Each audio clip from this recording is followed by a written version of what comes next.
Geceler könlüme yar oldu, günlerim ahzarım oldu.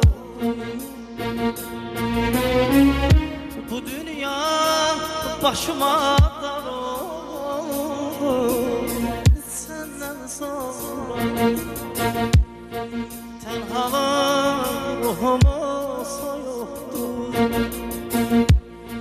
Yoxluğum bəxtimi oyuqdu,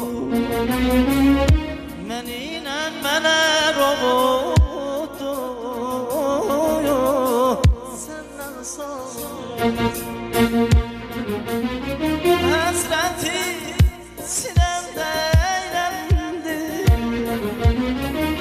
küləyə adını söyləndi. Gəl gör məni dərdin eylədi, səndən sonra, səndən sonra, səndən